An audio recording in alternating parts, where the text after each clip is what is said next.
Hello friends, welcome to Self Study Wala. मैं हूं गरिमा और आज हम देखने वाले हैं 7 मार्च का करंट अफेयर्स। यह जो करंट अफेयर्स है हिंदी इंग्लिश दोनों में अवेलेबल है और स्पेशली जो पीसीएस है और वनडे एग्जाम्स हैं उनके लिए डिज़ाइन किया गया है।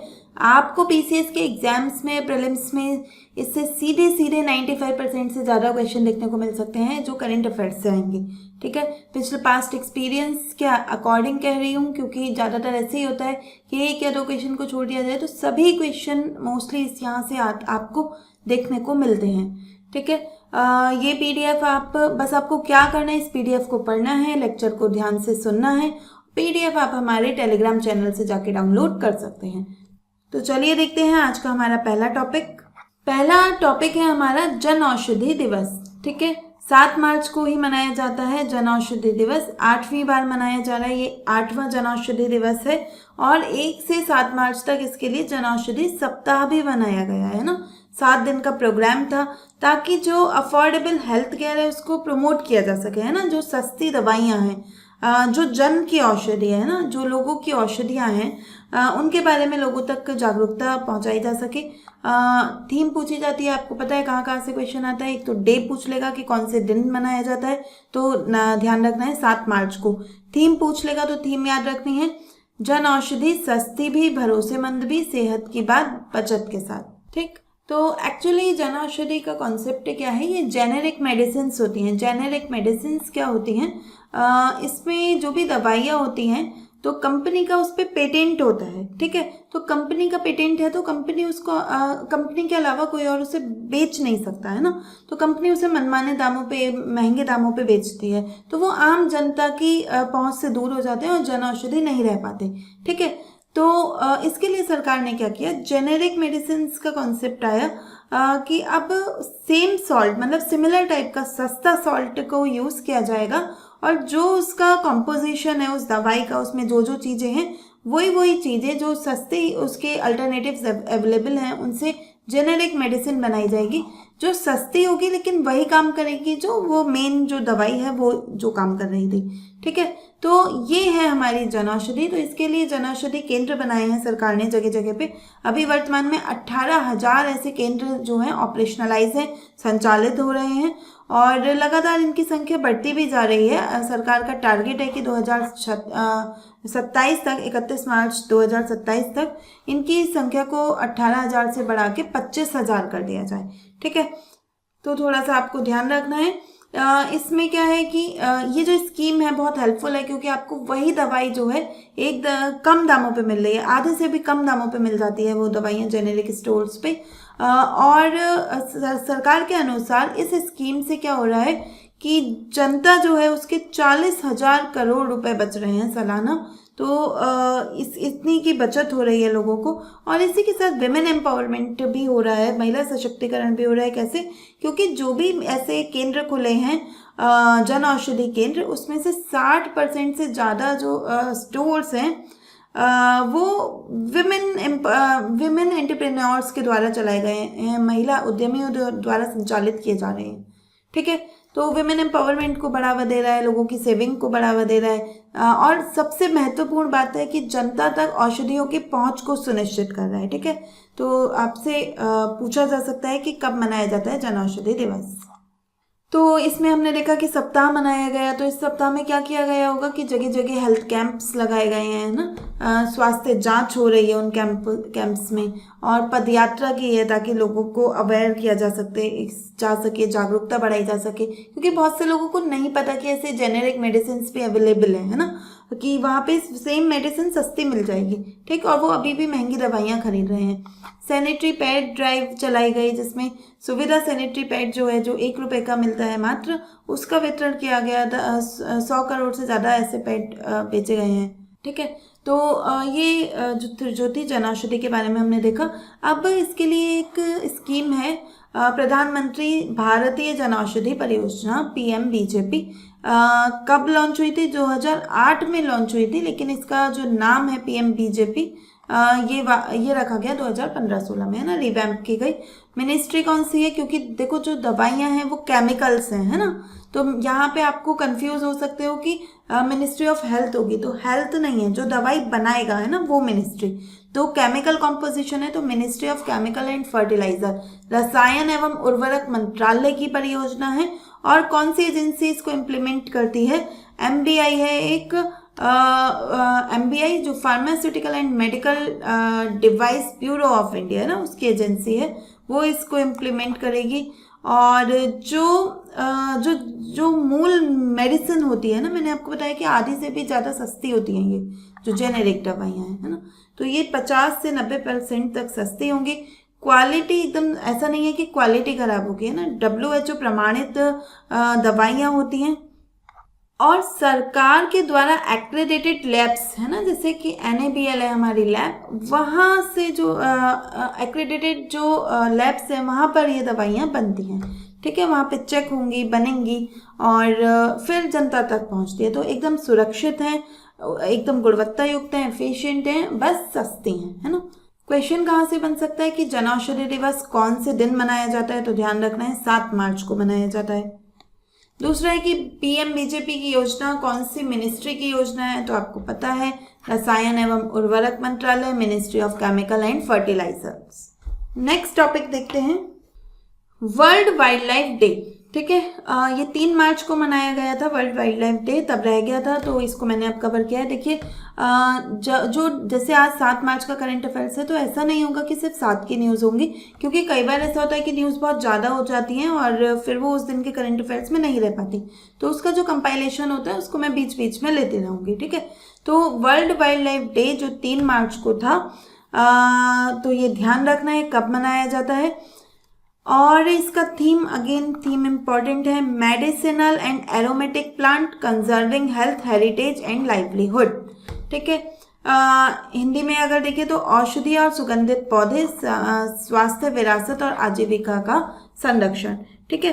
तो ये जो पौधे होते हैं, मेडिसिनल प्लांट्स होते हैं, जैसे आपने देखा नीम, तुलसी, ठीक है, तो ये जो प्लांट्स हैं ये हेल्थ को कंजर्व कर रहे हैं। हमने देखा है कि जो छोटे मोटे से रोग होते हैं जैसे खांसी जुकाम वगैरह, वो तो हम काढ़ा पी के ही ठीक कर लेते हैं ना। हेरिटेज, ये हमारी हेरिटेज का भी पार्ट है, ये इसे जो ट्राइबल कल्चर है वहाँ पे जो दवाइयाँ थी वो आगे अपनी पीढ़ी दर पीढ़ी ट्रांसफ़र की जा रही हैं।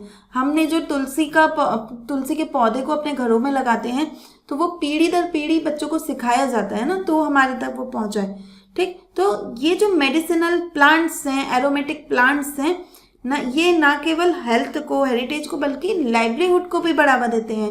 ऐसा माना जा रहा है कि हर 5 में से 1 व्यक्ति कहीं ना कहीं इससे जुड़ा हुआ है, वो अपना रोजगार इन्हीं पौधों से प्राप्त कर रहा है, ठीक है। तो ये थीम आपको ध्यान रखनी है, मोस्ट इम्पॉर्टेंट थीम है वर्ल्ड वाइल्ड लाइफ डे की, वन्य जीव दिवस की, ठीक। थीम महत्वपूर्ण क्यों है, क्यों पूछी जा सकती है? देखो, ज़्यादातर क्या होगा कि वन्य जीव में आपको ध्यान आएगा कि वन्य जीव दिवस है तो कोई वन का जीव होना चाहिए, जीव जंतु, है ना। प्लांट्स को ज़्यादातर इग्नोर कर दिया जाता है, ठीक है। तो जब हम वन्य जीवन की बात करते हैं तो हमें जंतु जो होते हैं, एनिमल्स, ठीक है, वो हमारे जहन में आ रहे होते हैं। लेकिन ये पहली बार है कि अब हमने थोड़ा शिफ्ट किया है कि नहीं भाई, फोना के साथ साथ फ्लोरा भी जो वाइल्ड लाइफ है उसका पार्ट है ना, वन्य जीव का पार्ट वनस्पति जगत भी है जंतु जगत के साथ साथ। तो इसलिए जो वनस्पति है उस पे ये वाला दिवस जो था वो फोकस करता है। तो थीम इम्पॉर्टेंट है, मोस्ट इम्पॉर्टेंट है, याद रख लेना। बहुत चांसेस हैं कि यहाँ से क्वेश्चन आ सकता है, क्योंकि इस बार जो वाइल्ड लाइफ डे है उसके जो एक ट्रेंड है उसमें चेंज हुआ है ना, जंतु से हम वनस्पतियों पे आए हैं, तो थीम इम्पॉर्टेंट हो जाती है। इसके साथ अब वन्यजीव की थोड़ी सी बात कर लेते हैं कि भारत जो है जो 17 मेगा डाइवर्स कंट्री है ना, आपको पता होना चाहिए, जो बड़े जैव विविधता वाले देश हैं 17, उनमें एक भारत है, ठीक है। इवन ये फैक्ट आपको पता होना चाहिए। और इसको आप जैसे एनवायरनमेंट के क्वेश्चन लिखेंगे मेंस में, या फिर कोई ऐसे लिखते हैं ना, तो वहाँ पे जब आप इस तरह के फैक्ट्स लगा के आते हैं तो आपका ऐसे मजबूत हो जाता है, ठीक। तो उसमें जो भारत में टोटल जैव विविधता है ना, पूरे विश्व की 7% बायोडाइवर्सिटी भारत में पाई जाती है, ठीक है, ध्यान रखना है आपको।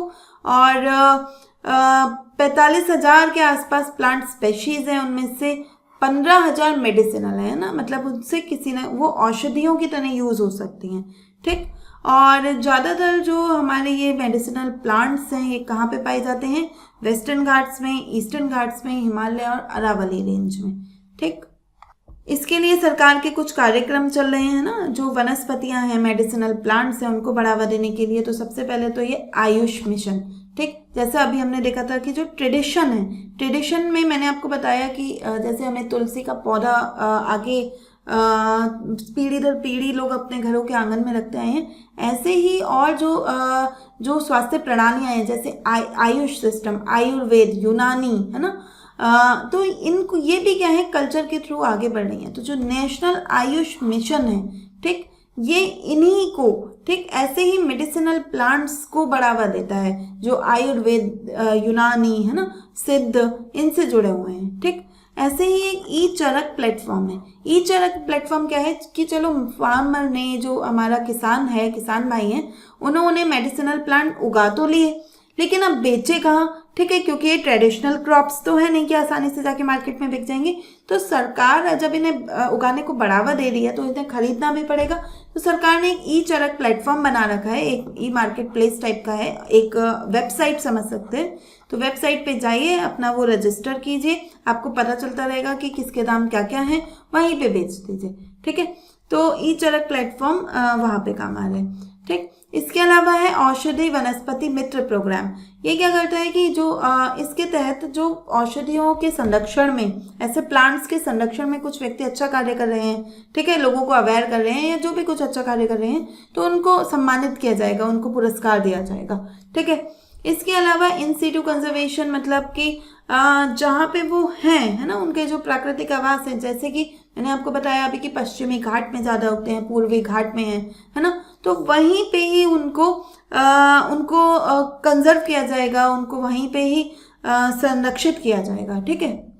इसके अलावा सरकार इनसी चीज़ों को जीआई टैग भी दे रही है ना। कुछ रिसेंट में जैसे ये नगौरी अश्वगंधा है, इसे अभी जनवरी 2026 में ही जीआई टैग मिला है। तो यहाँ से भी क्वेश्चन आ सकते हैं। मोस्ट इम्पॉर्टेंट है, राजस्थान का है ना, तो राजस्थान का नगौरी अश्वगंधा, तो हमने इसे जीआई टैग देके क्या करा, इसकी इम्पोर्टेंस को स्थापित किया, है ना, कि हाँ ये बहुत महत्वपूर्ण एक औषधीय पौधा है, ठीक। इसी तरह से जम्मू कश्मीर में है सेफ्रॉन, ठीक है, केसर, ठीक, और एक नवारा चावल केरल में, ठीक, जो पंचकर्मा थेरेपी होती है, ठीक है, केरला में काफ़ी यूज़ होती है और इवन पूरे इंडिया में ही, ठीक। तो वहाँ पे ये नवारा चावल का यूज़ होता है। क्वेश्चन क्या क्या बन सकते हैं, बीच में काफ़ी सारे फैक्ट्स थे, सभी में से क्वेश्चन बन सकते हैं। मैंने एक दो बनाए हैं, आप देख लीजिए। थीम क्या रहेगी, है ना, तो थीम है हमारी मेडिसिनल एरोमेटिक प्लांट्स, औषधि और सुगंधित पौधे, स्वास्थ्य, विरासत और आजीविका का संरक्षण। उम्मीद है भूलेंगे नहीं आप, है ना। भारत मेगा डाइवर्स कंट्री है, क्यों ऐसा, क्यों नहीं, इसमें से कौन सा कथन सही है उसके बारे में। तो देखिए यहाँ पे कि इंडिया के पास 3% बायोडाइवर्सिटी है, नहीं, कितनी है, 7%। तो आंसर बनेगा हमारा बी। नेक्स्ट टॉपिक देखते हैं। नेक्स्ट टॉपिक है हमारा सारस सर्किट, ठीक है। सारस सर्किट बन रहा है, भारत का पहला सारस सर्किट है, ठीक है। यूपी में बन रहा है, यूपी का भी पहला है, भारत का भी पहला है। उत्तर प्रदेश सरकार ने इसको ऑफिशियली फास्ट ट्रैक कर दिया है, बढ़ावा दिया है, तेजी से आगे बढ़ा रही है। काम क्या है इसका, देखो, सारस को बचाना है ना। सारस सर्किट है तो सारस का कंजर्वेशन तो करेगा ही। तो कंजर्वेशन द स्टेट बर्ड, जो सारस है वो यूपी का स्टेट बर्ड है ना, राज्य पक्षी है। और इसी के साथ साथ जो इको टूरिज्म है ना, इको टूरिज्म को बढ़ावा देना है इसका उद्देश्य, कि लोग आएंगे सारस को देखने के लिए, है ना, या उससे जुड़े जो भी साइट्स हैं उनको देखने के लिए। तो हम उन साइट्स को डेवलप करेंगे। अब साइट्स को डेवलप करेंगे, वेटलैंड्स में रहता है ना ये पक्षी, तो वेटलैंड को डेवलप करेंगे तो तो पक्षी का संरक्षण तो होगा ही होगा, और लोग उन वेटलैंड्स को देखने आएंगे तो इको टूरिज्म को भी बढ़ावा मिलेगा। ओके, जो सारस क्रेन है वो यूपी का स्टेट बर्ड है, मैंने आपको बता ही दिया। तो हम क्या करेंगे, हम उसके जो वेटलैंड हैबिटेट हैं, है ना, उनको संरक्षित करेंगे जहाँ वो जनरली मिलता है, ठीक है। कहाँ मिलता है, तो जो गैंगेटिक रीजन है ना, गंगा का क्षेत्र है, वहाँ पे जो वेटलैंड है वहाँ पे ये सबसे ज़्यादा पाया जाता है। आगरा ब्रिज का क्षेत्र, ठीक, आगरा ब्रज के क्षेत्रों में ये सर्किट मुख्यतः डेवलप किया जाएगा।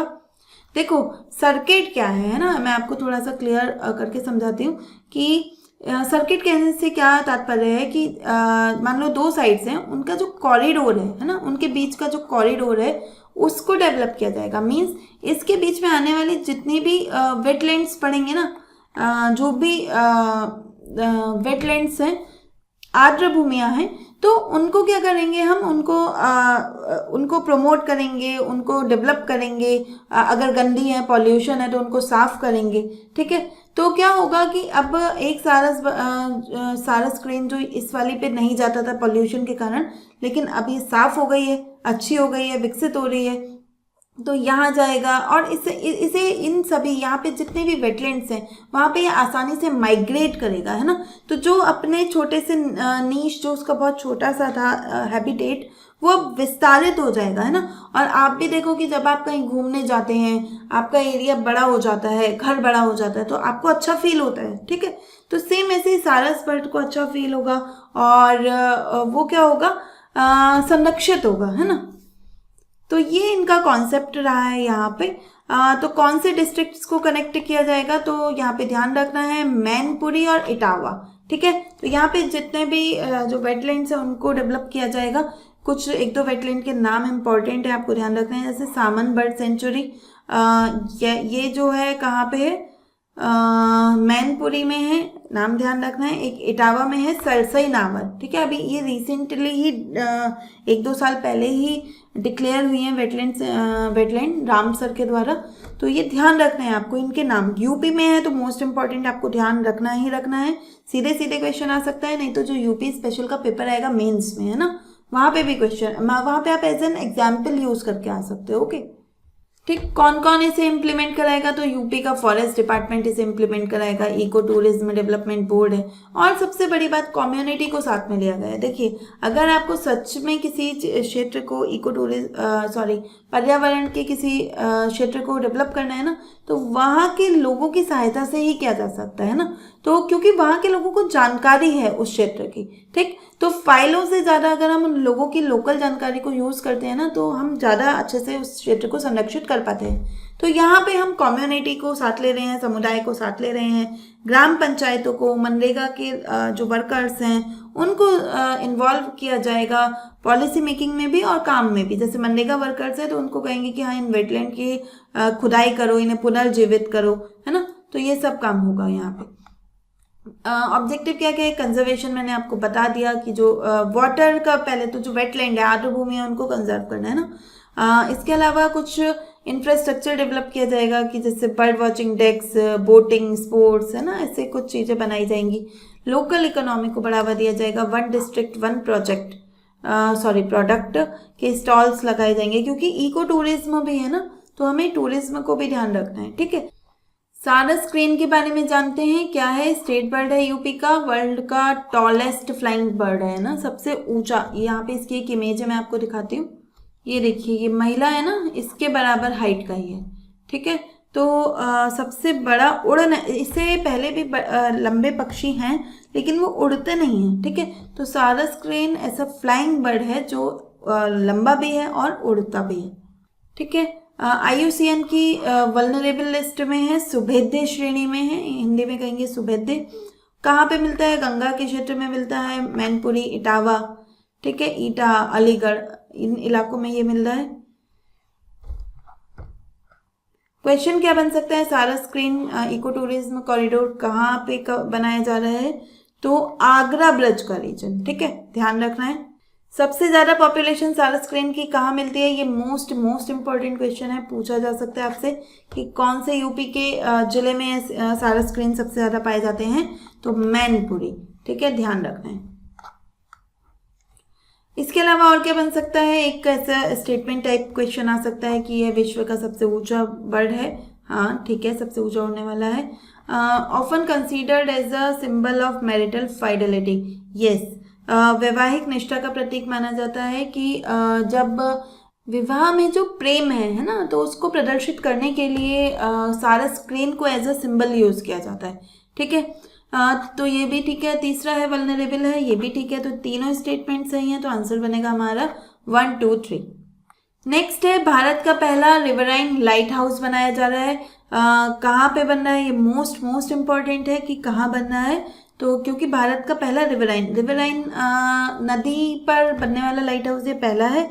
समुद्र में पहले भी बनते हैं ना। लाइट हाउस क्या होता है कि कुछ क्षेत्र को जो समुद्री या वाटर वाले इलाके होते हैं ना, क्योंकि जैसे सड़कों पे तो लाइट्स लगी हैं तो आपको सड़क के रास्ते तो दिखते रहते हैं, लेकिन पानी में तो रास्ते नहीं दिखेंगे, जब रात हो जाएगी पता नहीं चलेगा।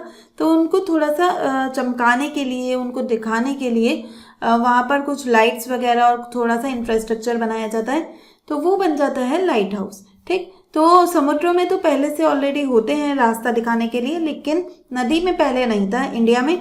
तो इंडिया का पहला बन रहा है, कहाँ पे बन रहा है, जो ब्रह्मपुत्र नदी है ना, हाईलाइट होने से रह गया यहाँ पे, ब्रह्मपुत्र नदी नेशनल वाटरवे 2, वाटरवे ध्यान रखना है, आसाम में।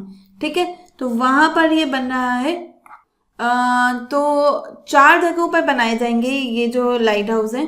तो पांडु में, बोगीबील, सिलीगढ़ और विश्वनाथ घाट। ठीक है, तो ये 4 जगह हैं जहाँ पे ये जो रिवराइन लाइट हाउस है ये बनाया जा रहा है। लगभग 20 मीटर की ऊंचाई होगी। तो जैसे मैंने आपको बताया कि वहाँ पे रोशनी होगी, रोशनी करने के लिए बनाया जा रहा है। तो रोशनी कहाँ से आएगी, तो सोलर पावर्ड है, 100% रोशनी सूर्य से आएगी। और ये जो रेंज है कि कितने इलाके को ये चमकदार बनाएंगे, तो 8 से 10 नॉटिकल माइल्स के इलाके को। ठीक है, और कुछ और टेक्नोलॉजीज यूज़ की जानी है, जैसे ऑटोमेटिक आइडेंटिफिकेशन सिस्टम की कुछ आया है तो वो आइडेंटिफाई कर लेगा, है ना। मतलब वो सेंसर्स होंगे, वेदर ऑब्जर्वेशन सेंसर्स, वेदर में क्या चेंज होने हैं उसको आइडेंटिफाई कर लेंगे।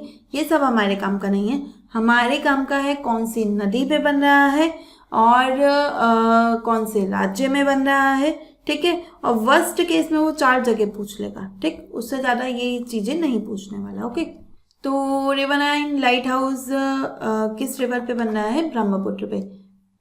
देखिए, आप कहेंगे कि जब ये आना ही नहीं है तो फिर हमें बता क्यों रहे हो, है ना, कि जब 2 ही जगह से क्वेश्चन आ सकता है तो सिर्फ उतना ही पढ़ाया जाना चाहिए। नहीं, अगर केवल उतना ही पढ़ाएंगे ना तो आपके माइंड में इमेज नहीं क्रिएट होगी।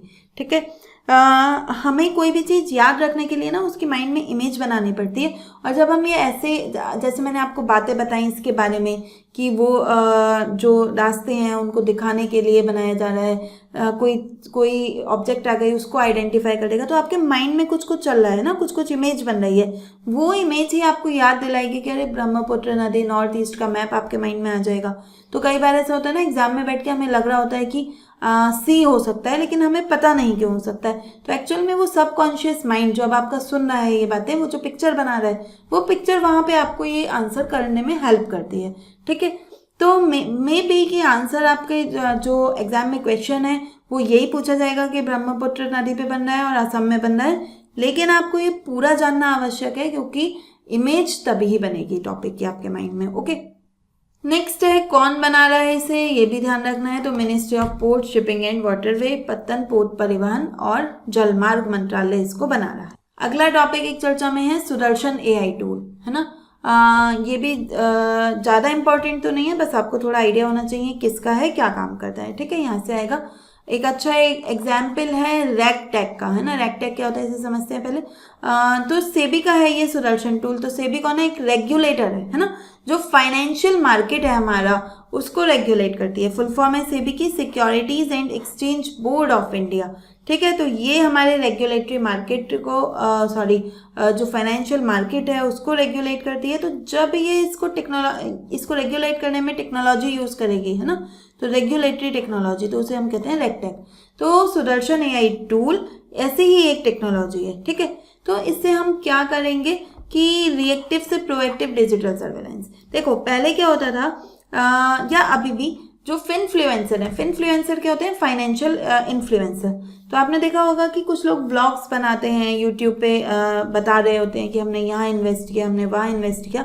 तो उनको देख के जो बाकी लोग हैं वो प्रभावित हो जाते हैं और वो भी उन्हीं जगहों पे इन्वेस्ट करते हैं। ठीक है, तो ऐसे में क्या होगा कि उन लोगों का पैसा डूबने की संभावना ज़्यादा हो जाती है, क्योंकि उन्हें खुद जानकारी नहीं है। वो किसी दूसरे व्यक्ति पे जो जिसका यूट्यूब चैनल है उस पर बस भरोसा कर लेते हैं और उसके कहे अनुसार अपने पैसे को इन्वेस्ट कर देते हैं। तो अब सेबी का जो सुदर्शन एआई टूल है वो प्रोएक्टिवली ध्यान रखेगा कि ऐसे कौन कौन चैनल्स हैं यूट्यूब पे, सोशल मीडिया पे, फेसबुक पे, व्हाट्सएप पे, ठीक, जो इस तरह के इन्फ्लुएंसर हैं, ये जो गलत इन्फॉर्मेशन दे रहे हैं लोगों को और उनके पैसे को खतरे में डाल रहे हैं, तो उनकी निगरानी करेगा। उनकी निगरानी करके सेबी को बताएगा कि ये है, सेबी उन पे एक्शन लेगा। तो पहले क्या होता था कि उस फ्रॉड हो गया, उनका पैसा डूब गया, तब सेबी पे खबर आई, अब वो एक्शन लेगा, है ना। तो ये होता है रिएक्शन, कि घटना हो चुकी है और अब हम कैसे रिएक्ट कर रहे हैं। लेकिन अब एआई, इस सुदर्शन एआई के द्वारा, है ना, जैसे श्री कृष्ण जी सुदर्शन चक्र चला के अपने दुश्मनों को पहले ही मार देते थे ना, तो ऐसे ही सेबी इस सुदर्शन एआई टूल से पहले ही पता लगा लेगा कि कौन ऐसे धांधलेबाजी कर रहा है, कौन लोगों को गुमराह कर रहा है, गलत इन्फॉर्मेशन दे के उनका पैसा डुबाना चाहता है, ठीक। तो उसे पहले ही उसको वो वहाँ से उसके पोस्ट हटा देंगे, उस पर स्ट्रिक्ट एक्शन लिया जाएगा।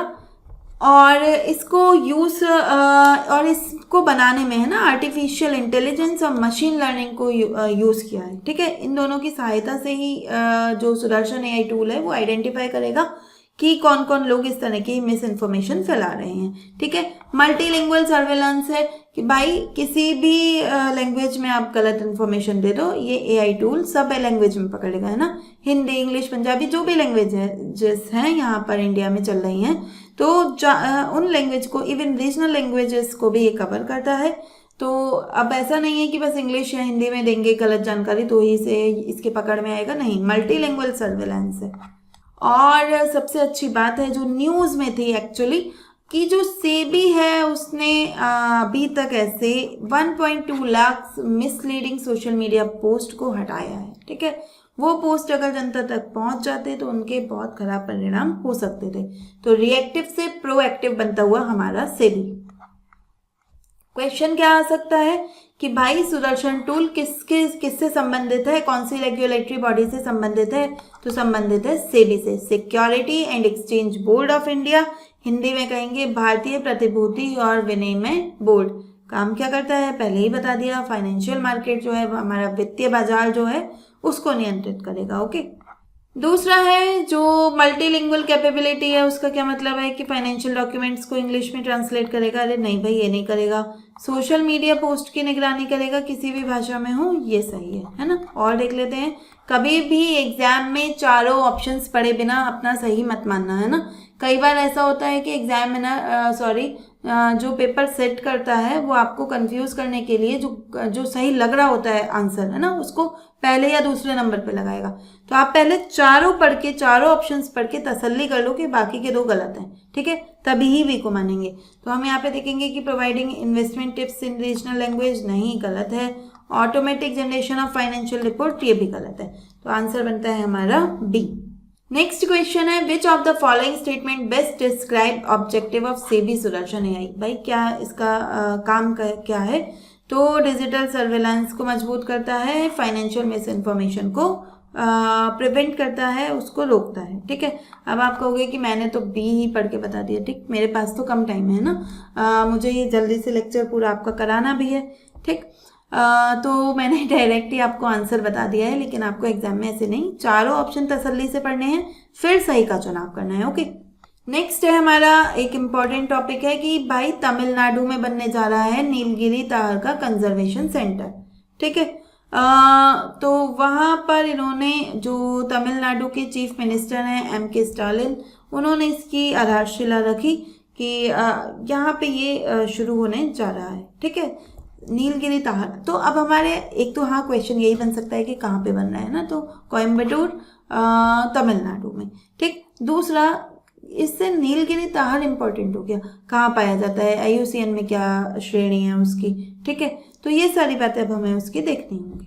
तो नीलगिरी तार के लिए एक तमिलनाडु का प्रोजेक्ट ही चल रहा है ना, प्रोजेक्ट नीलगिरी तार, उसी के अधीन ये जो कंजर्वेशन सेंटर है ये बनाया गया है। कंजर्वेशन सेंटर मतलब संरक्षण केंद्र, उसके संरक्षण के प्रयास किए जाएंगे वहाँ पे। कैसे प्रयास किए जाएंगे, साइंटिफिक रिसर्च की जाएगी, मॉनिटरिंग की जाएगी, डॉक्यूमेंटेशन, है ना, कि क्या क्या संकट है, ये सब देखा जाएगा। स्टेट एनिमल है कहाँ का, तमिलनाडु का ध्यान रखना है। IUCN लिस्ट में एंडेंजर्ड है, जो संकटापन्न है ना, जो हमारी वाइल्ड लाइफ प्रोटेक्शन एक्ट है, वन्यजीव संरक्षण अधिनियम है 1972 का, उसकी सूची 1 में शामिल है। नीलगिरी ताहर का दिवस मनाया जाता है 7 अक्टूबर को, है ना।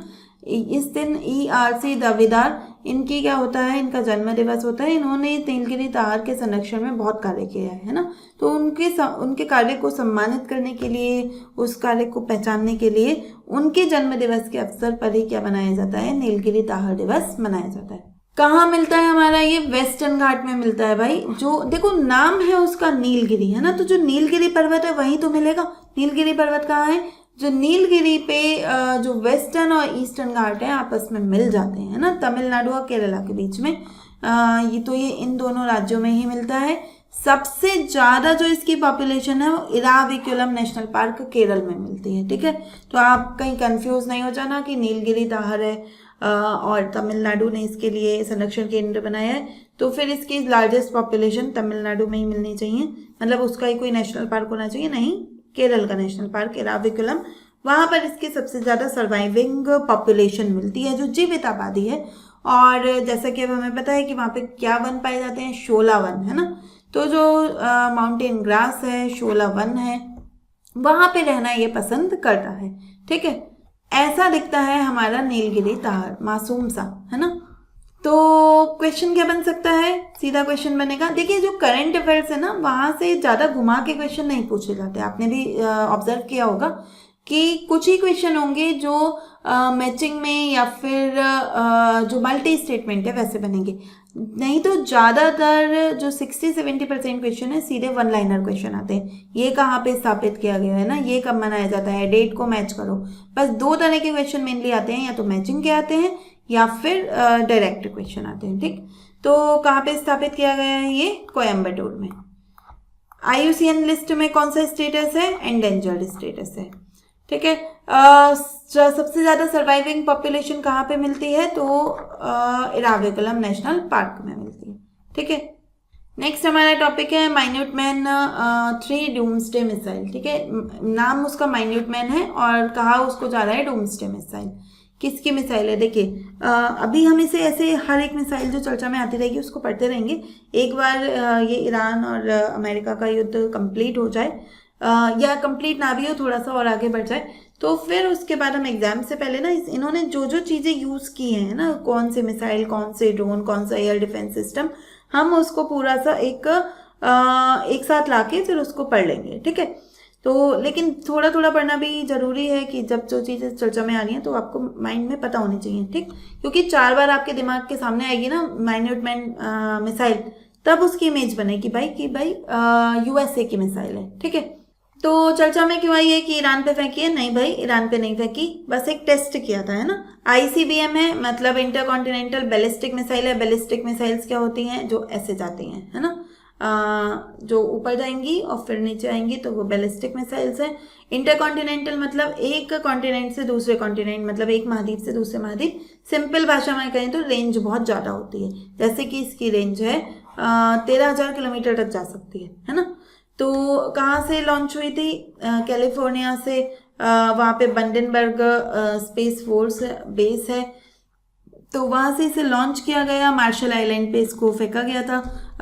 इसको डूम्सडे मिसाइल क्यों कहा जाता है, कि क्योंकि भाई इसमें न्यूक्लियर वॉरहेड है, ठीक है। जो अमेरिका का न्यूक्लियर ट्रायड है ना, ट्रायड मतलब कि थल सेना, वायुसेना और जो नौसेना है, तीनों के पास ऐसे हथियार हो, न्यूक्लियर हथियार, तो उसे कहते हैं ट्रायड। भारत भी ट्रायड है ना, भारत के पास भी तीनों सेनाओं के पास परमाणु हथियार हैं। तो जो इसकी अमेरिका की जो मिलिट्री है ना, उसकी मिसाइल है ये, ठीक। तो मिलिट्री लेग की जो लैंड बेस्ड लेग है उसकी मिसाइल है, उसको पूरा करती है। तो अब देखो जहाँ पे भी गिरेगी ये मिसाइल जब भी असली में, तो क्या करेगी, डूम्सडे मतलब कि उसको बर्बाद ही कर देगी, है ना। तो इसलिए इसका नाम जो जितनी खतरनाक है ये ना, उसके नाम पे रखा गया कि डूम्सडे, कि तुम्हारी बर्बादी का दिन है ये, जहाँ जब ये मिसाइल गिरेगी, ठीक। इसमें 2 टेस्ट रीएंट्री व्हीकल्स थे, मतलब कि चेक करना था कि भाई अलग अलग पेलोड हैं को अलग अलग जगह पे टारगेट करना है, तो कर पाएगी या नहीं, हाँ तो कर पाएगी, ठीक है। हमारे काम का स्पीड नहीं है और क्या क्या यूनिक फीचर है ये नहीं है, काम की है डूम्सडे मिसाइल। कौन से देश ने, किस देश की है, तो अमेरिका की है। क्या ईरान पे फेंकी है, तो नहीं भाई फेंकी नहीं है, ना ही फेंके वो, बस टेस्ट किया है। ठीक है, तो सिंपल क्वेश्चन कि किस देश से संबंधित है, तो अमेरिका से संबंधित है। डूम्सडे क्यों कहा गया है, तो क्योंकि भाई न्यूक्लियर वॉरहेड लेके चलती है कि जहाँ गिरेगी तो तुम्हारा आखिरी दिन होगा, है ना। आखिरी दिन मतलब कि वो पूरी जो इलाका है ना, ऐसा कहा जाता है कि जो परमाणु बम फेंके थे ना हिरोशिमा नागासाकी पे, उससे भी ज़्यादा खतरनाक है, बहुत ज़्यादा खतरनाक है। ठीक, तो डूम्सडे जैसे तो न्यूक्लियर वॉरहेड कैरी करती है, इसलिए क्या है डूम्सडे मिसाइल कहा जाता है। नेक्स्ट क्वेश्चन है कि 16वीं सेंचुरी की एक मूर्ति वापस आ रही है भारत में। पहले भी एक मूर्ति आई है, आप मुझे बताएंगे कि वो कौन सी मूर्ति थी कमेंट बॉक्स में। ठीक है, मैंने अभी आपको हार्डली 5 से 6 दिन पहले एक और मूर्ति बताई थी कि वो स्टोलन मास्टरपीस वापस आ रहा है, तो आप बताएंगे कि वो कौन सा पीस है ना, क्या है वो। ठीक, तो वैसे तिरुमंगई अल्वार है, उनकी मूर्ति 16वीं शताब्दी में बनी थी, वापस आ रही है। जो ऑक्सफोर्ड यूनिवर्सिटी है ना, उसका एक अश्मोलियन म्यूजियम है, अश्मोलियन संग्रहालय है, वो हमारी मूर्ति को वापस कर रहे हैं। वहाँ पे कैसे पहुंची, तो क्या हुआ कि यहाँ पे 1960s के आसपास ये चोरी हो गई थी। ठीक है, चोरी हुई तो उस चोर ने क्या करा, उसकी नीलामी की, तो यूनिवर्सिटी ऑफ ऑक्सफोर्ड ने उसको खरीद लिया था। ठीक है, लेकिन अब जैसे उनको बाद में पता चला कि भाई इंडिया की है, तो अब ये उसे वापस लौटा रहे हैं, हैंड ओवर कर रहे हैं। किस मंदिर से चोरी हुई थी, तो सुंदरराजा पेरुमल टेम्पल है तमिलनाडु में, वहां से इसको चुराया गया था। ठीक, तो नेक्स्ट है कि तिरुमंगई अल्वार कौन थे, है ना। तो जो अल्वार संत है, देखो आपको पता होगा अल्वार और नैनार। ठीक है, जो हमारा भक्ति मूवमेंट है ना, भक्ति आंदोलन है, तो दक्षिण भारत में जो भक्ति आंदोलन है उसे हम 2 शाखाओं में पढ़ते हैं। अल्वार जो करते थे विष्णु की भक्ति, है ना, वैष्णव थे ये लोग, और जो नैनार थे वो शिव की भक्ति थे, शिविस्ट थे। ठीक है, तो अल्वार संत कौन थे, जो वैष्णवाइट थे, पोएटिक सेंट थे, साउथ इंडिया के थे, दक्षिण भारत के थे, वो टोटल 12 थे, है ना। तो 12 अल्वार संतों में आखिरी जो अल्वार संत थे वो थे तिरुमंगई अल्वार। ठीक है, ये पहले जो थे जो चोला एम्पायर था, चोला साम्राज्य था, वहां पर एक सैन्य कमांडर थे, नाम था उनका कालियान। बाद में भक्त बन गए विष्णु के और नाम रख दिया तिरुमंगई अल्वार। ठीक है, जो तमिल वेद है, ठीक है, नलैयार दिव्य प्रबंधम, ठीक, उसमें इन्होंने बहुत ज़्यादा अपना योगदान दिया है। 6 वेदांग इसके इन्होंने लिखे हैं, उनमें से 2 महत्वपूर्ण ये हैं, नाम देख लेना, पेरिया तिरुमोजी और तिरुनेंद दुन थंडकम। ठीक है, तो ये इनका नाम आपको ध्यान में रखने हैं। ठीक है, और देखो इतिहास में ये फेमस है, आपने पढ़े होंगे। इन्होंने 108 जो दिव्य देश है ना, दिव्य देश क्या होते हैं, दिव्य देशम बोलते हैं साउथ इंडिया में, जो विष्णु के 108 मंदिर हैं फेमस, है ना, तो उनमें से 86 की यात्रा की थी इन्होंने।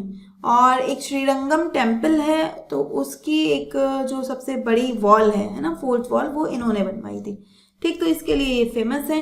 अल्वार नैनार से क्वेश्चन आता ही है उसमें एग्जाम में, है ना, मोस्ट इंपॉर्टेंट है। भक्ति मूवमेंट से तो पक्का एक आध क्वेश्चन आपको देखने को मिल ही सकता है। ठीक, और अगर वो करंट अफेयर्स में आ जाए फिर तो अनिवार्य ही हो जाता है। ठीक है, तो आपको थोड़ा सा इसे सीरियसली पढ़ लेना है। ओके, नेक्स्ट क्वेश्चन है कि कहाँ से आ रही है, तो हमने देखा अश्मोलियन म्यूजियम से। ठीक, ओरिजिनल टेम्पल जहाँ से ये मूर्ति चोरी हुई थी वो कहाँ पर है, तमिलनाडु में।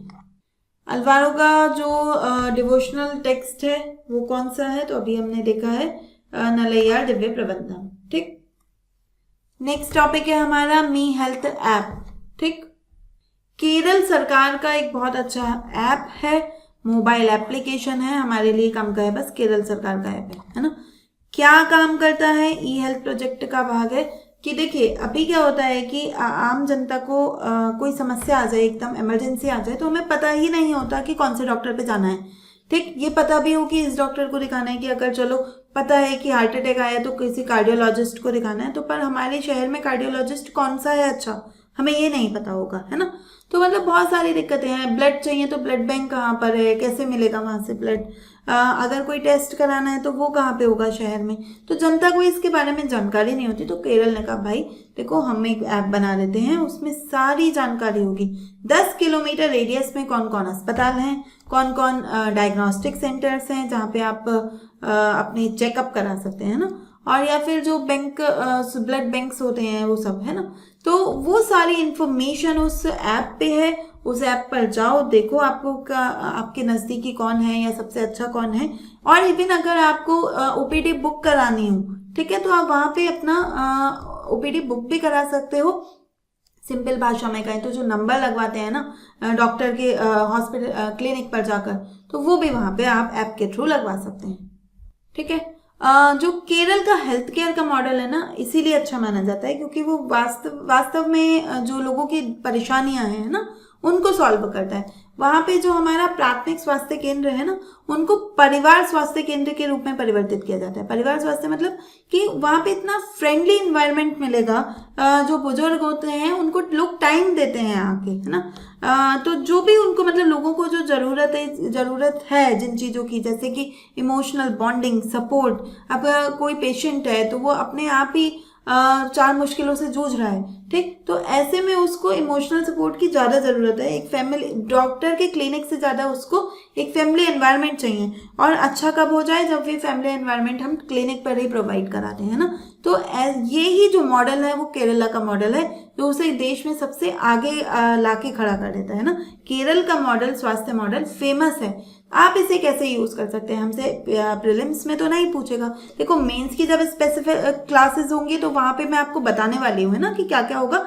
लेकिन अभी भी आपको थोड़ा थोड़ा हल्का फुल्का आइडिया होना चाहिए कि हम कौन सी चीज कैसे मेंस में यूज कर सकते हैं ना। तो केरल का जो मॉडल है हेल्थ केयर का, उसको आप एज अ केस स्टडी अपने आंसर्स में यूज कर सकते हैं। ओके, तो प्रीलिम्स में सीधा क्वेश्चन बनेगा कि मी हेल्थ एप्लीकेशन लॉन्च हुआ है, किसने किया है, तो केरल ने। केरल का जो मॉडल है वो किस लिए है कि प्राइवेटाइजेशन करता है हेल्थ सर्विसेज का, नहीं। प्राइमरी हेल्थ केयर स्ट्रांग है और कम्युनिटी पार्टिसिपेशन है, हाँ। फैमिली जैसे एनवायरनमेंट प्रोवाइड करा रहे हैं ना। एक्सक्लूसिव रिलायंस ऑन टेलीमेडिसिन, नहीं, ऐसा भी नहीं है। मिनिमल गवर्नमेंट एनवायरनमेंट, ये भी नहीं है। तो आंसर बनेगा बी। नेक्स्ट हमारा टॉपिक है वर्ल्ड ओबेसिटी एटलस, है ना। ये एक एटलस जारी किया गया है, बताया मतलब एक तरह का डेटा बताया गया है। और वर्ल्ड ओबेसिटी डे कब होता है, मोटापा दिवस 4 मार्च को, ठीक है। उस दौरान ये एटलस रिलीज हुआ था। और इसमें बताया कि जो चाइल्डहुड ओबेसिटी है वो साइलेंट इमरजेंसी है, कि जो हमें दिख नहीं रही लेकिन इमरजेंसी आ रही है, वो एक आपातकालीन स्थिति जनरेट हो रही है लेकिन हमें दिख नहीं रही है ना। और दुख की बात यह है कि ये निम्न और मध्यम वर्ग वाले देशों में ज़्यादा तेजी से उदय हो रही है, ठीक है। थीम याद रखनी है आपको इसकी, 8 billion reasons to act on obesity. कि 8 बिलियन पता है यहाँ पे किसको शो कर रहा है, पॉपुलेशन को, वर्ल्ड पॉपुलेशन है 8 बिलियन, ठीक है। तो इतने रीज़न हैं कि ओबेसिटी पे, मोटापा पे अब हमें काम करने की ज़रूरत है, क्योंकि मोटापा हजारों बीमारियों का घर है, ठीक है। अभी समझेंगे इसे कि किस तरह की इश्यूज आ सकते हैं। लेकिन सबसे दुख की बात जो है, सबसे चिंता की बात जो है वो ये है कि ये बच्चों में जो मोटापे की बात देखी जा रही है ना, ट्रेंड बढ़ता जा रहा है। फास्ट फूड कल्चर बढ़ने की वजह से ऐसा हो रहा है। तो वो जो बढ़ता जा रहा है ना, वो चिंता का विषय है, क्योंकि हम जो हमारे देश का भविष्य है ना, वो ही अगर बीमारियों में लिप्त हो जाएगा तो ऑब्वियसली किसी भी देश के लिए चिंता की बात होगी। तो देखिए हमारे साथ तो एक दुविधा ऐसी ही हो गई है, डबल बर्डन मतलब कि जो लो और मिडिल इनकम कंट्रीज हैं, कम आय वाले देश हैं, उनमें 2 समस्याएं उत्पन्न हो गई हैं। पहली तो जिन लोगों के पास खाने को नहीं है वो कुपोषित हैं, ये अलग समस्या है ना। और दूसरी, जिन लोगों के पास खाने को है वो गलत खान पान है उनका और वो मोटापे से ग्रसित हो गए, तो उनका हेल्थ भी खराब है, ठीक। तो ये है डबल बर्डन, ठीक है, कि कुछ लोग तो ओवरवेट हैं, कुछ लोग अंडरवेट हैं, दोनों की ही हेल्थ खराब है। एक डेटा दिया है इन्होंने, आप कहीं पे यूज कर सकते हैं कि 5 से 19 साल के जो बच्चे हैं उनमें हर 5 में से एक बच्चा, मतलब कि 20% बच्चे, 20.7% बच्चे मोटापे से ग्रस्त हैं। ठीक है, 2010 में 14% था, मतलब पिछले 16 साल में संख्या बढ़ गई है। ठीक, 2030 तक का टारगेट है कि भाई इसको रोको, जो हमारा ये दुनिया में मोटापा बढ़ रहा है इसको रोको। लेकिन जैसा कि आप जानते हैं कि जैसे लोग ऑफ ट्रैक हैं, है ना, कि सभी लोग अपने मोटापे को कम तो करना चाहते हैं लेकिन कर नहीं पा रहे। सेम यही स्थिति देशों की भी है ना। टारगेट तो है कि 2030 तक मोटापा कम करना है, पर कैसे करें? ठीक है, कर नहीं पा रहे हैं और इसका आर्थिक प्रभाव झेलना पड़ रहा है। नहीं कर पाएंगे तो भाई कुछ तो प्रभाव झेलना पड़ेगा। तो 2030 तक $3 ट्रिलियन का नुकसान होगा। ठीक है, देखो मोटापा आने से क्या होता है, एक तो 10 तरह की बीमारियां लग जाएंगी, तो आपकी जो एफिशिएंसी है वो कम हो जाएगी, मतलब आर्थिक नुकसान हो रहा है। दवाइयों में ज़्यादा खर्चा होगा, आर्थिक नुकसान हो रहा है। ठीक है, तो ये जो टोटल आर्थिक नुकसान है कितने का होगा 2030 तक? $3 ट्रिलियन। ठीक है, भारत के लिए क्या कहा है कि भाई जो भारत है वो भी सेम इशू से गुजर रहा है, एपिडेमियोलॉजिकल ट्रांजिशन। ठीक है, मतलब कि जैसे कुपोषण एक समस्या है वैसे अत्यधिक पोषण भी एक समस्या, मतलब कम खाना तो एक समस्या है ही, ज़्यादा खाना भी एक समस्या है ना। तो एक लिमिटेड क्वांटिटी में आपको खाना खाना चाहिए। ग्लोबल रैंक क्या है हमारी भाई? सेकंड आते हैं।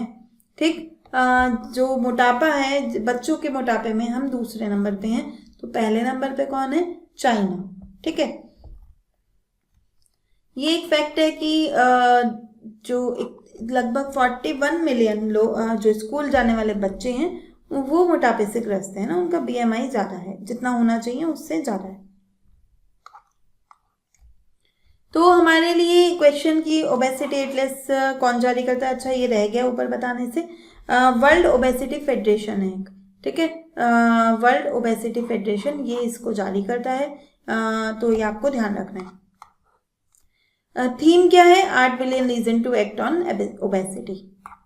वर्ल्ड ओबेसिटी एटलस में बताया कि सबसे ज़्यादा बच्चे कहाँ के हैं मोटापे से ग्रसित? तो भाई इंडिया के नहीं है, चाइना के हैं, हम तो सेकंड आए हैं। ठीक है, तो ऐसी चीज़ों में तो भाई फर्स्ट आना भी नहीं चाहिए, है ना।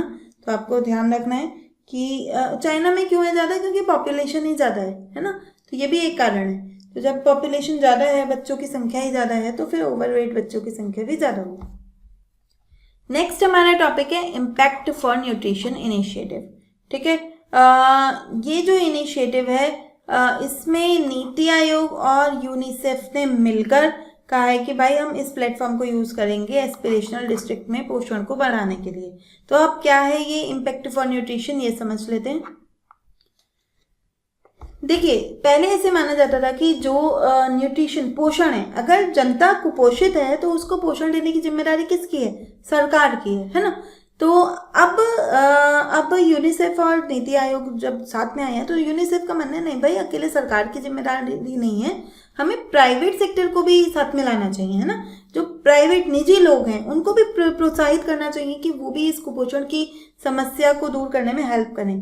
ठीक है, तो इनका कहना है कि भाई सरकार का खाली अकेले जिम्मेदारी नहीं है, बल्कि इसे एक जन आंदोलन बनाया जाना चाहिए। हम जो बड़ी बड़ी इंडस्ट्रीज हैं, है ना, जैसे टाटा ट्रस्ट हो गया, CII, नेस्कॉम, इन लोगों से कहेंगे वो हमें सपोर्ट करेंगे।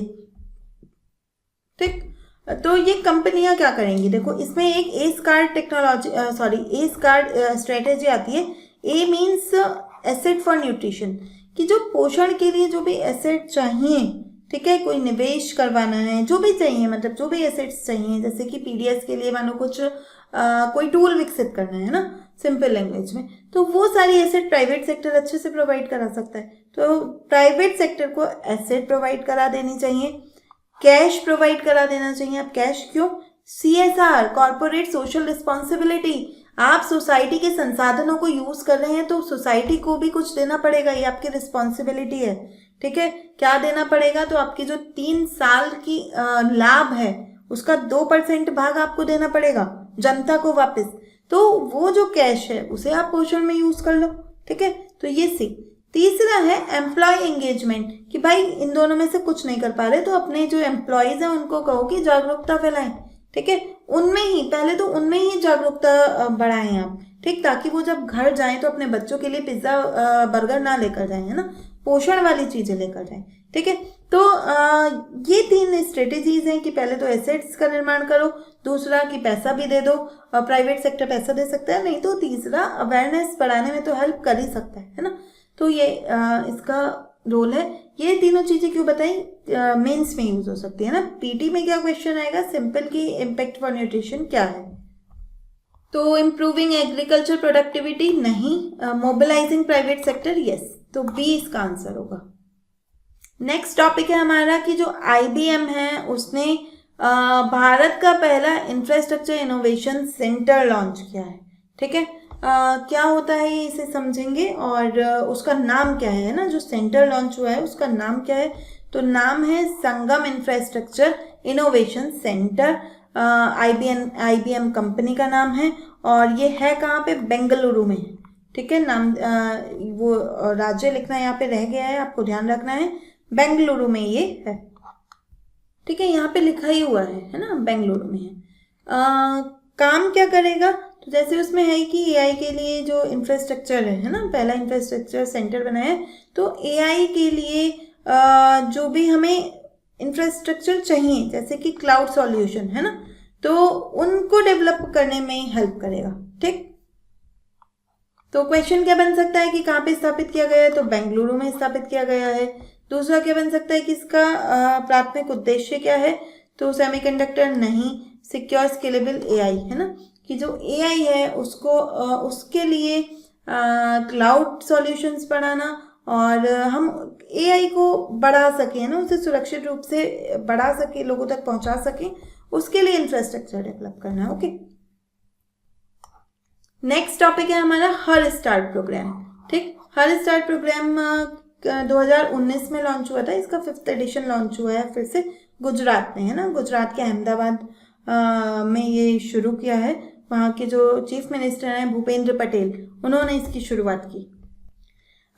है क्या, करता क्या है कि भाई जो विमेन लेड स्टार्टअप्स हैं, देखो सिंपल महिला सशक्तिकरण को बढ़ावा देगा कैसे, उसमें नाम में ही है ना, हर स्टार्ट, हर माने कि महिला है, स्टार्ट माने स्टार्टअप है, तो महिला का स्टार्टअप है, विमेन लेड स्टार्टअप है, ठीक। तो उन स्टार्टअप्स को कि महिलाओं के लिए उनको सिखाएंगे मेंटोरशिप कि आप कैसे आगे बढ़ सकते हो, ठीक है। इंक्यूबेशन, जो शुरुआती कोई भी स्टार्टअप हो, कोई भी कंपनी हो, शुरुआती स्तर पर उसे कुछ चीज़ों की ज़रूरत होती है ना, जैसे ऑफिस चाहिए, कुछ जैसे क्लाउड सिस्टम ही चाहिए सिंपल, है ना, तो जो भी चीज़ें उसको इनिशियल फेज में चाहिए तो वो इंक्यूबेशन सेंटर में मिल जाती हैं, तो उसको प्रोवाइड कराना। आप मानो प्रोडक्ट बना लिया, मार्केट तक कैसे पहुंचे, कौन सा मार्केट है, कैसे आसानी से पहुंचा जा सकता है, तो मार्केट एक्सेस, तो ये जो सारी चीज़ें हैं ये हर स्टार्ट प्रोग्राम में इसकी ट्रेनिंग दी जाएगी, उनको प्रमोट किया जाएगा, ठीक है। और 5th एडिशन में एक लॉन्च किया गया डेवलपमेंट त्रिवेणी, इसके साथ साथ कि भाई जो एक नया रिसर्च पार्क खोला है उसमें कहा कि भाई हम एंटरप्रेन्योरशिप, रिसर्च और इनोवेशन तीनों को बढ़ावा देंगे, है ना। ये हमारे काम का नहीं है, ये हटाना रहेगा। आप मेनली क्या ध्यान रखेंगे कि हर स्टार्ट प्रोग्राम कहाँ का है, गुजरात का है, किस लिए है, महिला स्टार्टअप्स के लिए है ना, उनको प्रमोट करने के लिए। तो बताइए क्या यहाँ पे कुछ स्टेटमेंट्स हैं, स्टार्टअप इंक्यूबेशन सपोर्ट, ठीक है, मेंटोरशिप, ठीक है, मार्केट एक्सेस, ठीक है, डायरेक्ट कैश सब्सिडी, क्या मैंने ये बताया, नहीं बताया तो 4th गलत है, तो आंसर क्या बनेगा 1 2 3, किसमें है, बी में। नेक्स्ट एंड लास्ट टॉपिक है हमारा कि जो प्रेसिडेंट ऑफ इंडिया है हमारे, उन्होंने एक ग्यूबरनेटोरियल रिशफल किया है अभी रिसेंट में। ग्यूबरनेटोरियल रिशफल मीन्स जो राज्यपाल है ना, उनको इधर उधर किया है, मतलब नए राज्यपालों की नियुक्ति की है, पुरानों को हटाया है या फिर पुरानों को नई जगहों पे तैनात किया है, ठीक है। किसने किया है, president of India Droupadi Murmu ने। और किसको रिशफल किया है, गवर्नर्स, लेफ्टिनेंट गवर्नर्स, ठीक है। अभी देखेंगे कि कौन कौन से गवर्नर्स हटाए गए हैं, उससे पहले कि कॉन्स्टिट्यूशनल प्रोविजन क्या है। लास्ट ईयर आपको ध्यान होगा कि गवर्नर पे क्वेश्चन आया है ना, तो आपको ये सब ध्यान में रखना है। जो हमारा आर्टिकल 153 है, अनुच्छेद 153, वो कहता है कि राज्य में राज्यपाल होगा, और उसमें एक अमेंडमेंट किया गया, 7th अमेंडमेंट, वो कहता है कि एक राज्यपाल 2 राज्यों का भी हो सकता है। ठीक है, तो आपसे पूछा जाएगा है ना कि 153 का संबंध किससे है, कि हर राज्य का एक राज्यपाल होगा। फिर आता है 155, वो कहता है कि जो राज्यपाल है उसको नियुक्त कौन करेगा, तो प्रेसिडेंट। अभी हमने देखा कि अभी जो रीशफलिंग हुई है वो किसने की है, प्रेसिडेंट द्रौपदी मुर्मू ने, है ना। तो ये ध्यान रखना है, उन्हें ये पावर कहाँ से मिली है, आर्टिकल 155 से। फिर आता है 156 कि प्रेसिडेंट ने अपॉइंट तो कर दिया, लेकिन वो जो काम करेंगे है ना, वो भी कब तक करेंगे, during the pleasure of the president, मतलब जब तक राष्ट्रपति की इच्छा है ना, तब तक ही ये कार्य करेंगे। फिर आता है आर्टिकल 160। 160 में ये कहा गया है कि अगर कुछ कंटिजेंसी आ जाती है, कुछ आकस्मिक स्थिति आ जाती है, तो ऐसी स्थिति में जो राज्यपाल के कार्यों के निर्वहन कौन करेगा, कैसे होंगे, उसके लिए राष्ट्रपति कुछ प्रावधान कर सकते हैं। तो अगर हम रीशफलिंग देखें तो एक तरनजीत सिंह संधू हैं, जो यूएस में एम्बेसडर रह चुके थे, उन्हें दिल्ली का लेफ्टिनेंट गवर्नर बनाया गया है, और जो दिल्ली के लेफ्टिनेंट गवर्नर थे विनय कुमार सक्सेना, उनको भेज दिया गया है लद्दाख। ठीक है, कविंद्र गुप्ता को रिप्लेस करने के लिए। फिर आते हैं कविंद्र गुप्ता को कहाँ भेजा जा रहा है, तो भाई उन्हें हिमाचल प्रदेश भेजा जा रहा है। ठीक, जो आर.एन. रवि जो तमिलनाडु के, भाई बहुत ही चर्चा में रहे हैं ये पीछे, तमिलनाडु सरकार और आर.एन. रवि के बीच में तो जो है एक टसल सा चलता रहा है ना, इवन केस वहाँ तक सुप्रीम कोर्ट तक भी पहुँचे हैं। तो अब इनसे कहा कि भाई तमिलनाडु का तो बहुत हो गया, अब जाके जरा पश्चिम बंगाल संभालो। ठीक है, तो इनको पश्चिम बंगाल में भेजा जा रहा है। और जो केरल के गवर्नर हैं, गवर्नर थे राजेंद्र विश्वनाथ अर्लेकर, उन्हें तमिलनाडु का गवर्नर बना दिया गया है। जो शिव प्रताप शुक्ला हैं, उन्हें तेलंगाना का, मतलब इतने सारे आपको ध्यान नहीं रखने, हल्का हल्का पढ़ लेना है ना, कौन से गवर्नर कहाँ पहुँचाए हैं। जो ऐसे कुछ फेमस हैं ना चर्चा में, जैसे कि सक्सेना है, जैसे कि आर.एन. रवि हैं, ठीक है, तो इनका थोड़ा सा, कविंद्र कुमार है ना, तो उनको आपको थोड़ा सा आइडिया होना चाहिए। बाकी तो मे भी नहीं पूछेगा है ना कि नागालैंड के गवर्नर कौन अपॉइंट किए गए, मुश्किल है। तो क्वेश्चन क्या बन सकता है कि किसने रीशफलिंग की है, तो रीशफलिंग की है प्रेसिडेंट ऑफ इंडिया, है ना, प्राइम मिनिस्टर नहीं है, प्रेसिडेंट, आंसर बनेगा सी। और ये शक्ति प्रेसिडेंट को कौन सा आर्टिकल देता है, तो 155। ठीक है, अपॉइंटमेंट करने की शक्ति कौन सा आर्टिकल देता है, 155, ध्यान रखिएगा, मोस्ट इंपॉर्टेंट है।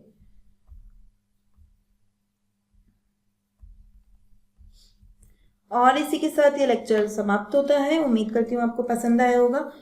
ये थोड़ा सा डिले हो गया है इसको अपलोड करने में, हार्डली 1 या 2 दिन और लगेगा मुझे इसको पूरा पटरी पर लाने में, तो तब तक के लिए आपका सहयोग अपेक्षित है। अदरवाइज इसके अलावा आपकी कोई भी क्वेरीज हैं, है ना, कोई भी प्रॉब्लम्स हैं, कोई भी क्वेरीज हैं, just you can mention in the comment box. Okay, तो वहाँ कमेंट बॉक्स में बताइए कि क्या इश्यूज हैं, क्या दिक्कतें आ रही हैं, कैसे इसको याद किया जा सकता है। जो भी आपको लगे कि हाँ करेंट अफेयर्स को समझने में कुछ इश्यूज आ रहे हैं, पढ़ने में आ रहे हैं, या समझने में कोई टॉपिक समझ में नहीं आया, तो आप मेंशन कर सकते हो कि ये टॉपिक ठीक से नहीं समझ आया है, तो वहाँ पे मैं आपको वापस से वो चीज़ बता दूँगी। ठीक से पढ़ते रहिए, पीडीएफ को डाउनलोड कीजिए, टेलीग्राम चैनल ज्वाइन कीजिए, वहाँ से पीडीएफ डाउनलोड कीजिए, साथ के साथ पीडीएफ पढ़ेंगे, उसको हाईलाइट करते रहिए, है ना, क्योंकि आपको फिर से पढ़ने का मौका नहीं मिलेगा कि पूरी पीडीएफ आप एग्जाम टाइम में दोबारा नहीं पढ़ पाएंगे, सिर्फ हाईलाइटेड पोर्शन ही पढ़ पाएंगे, तो उसको हाईलाइट करके रखिए।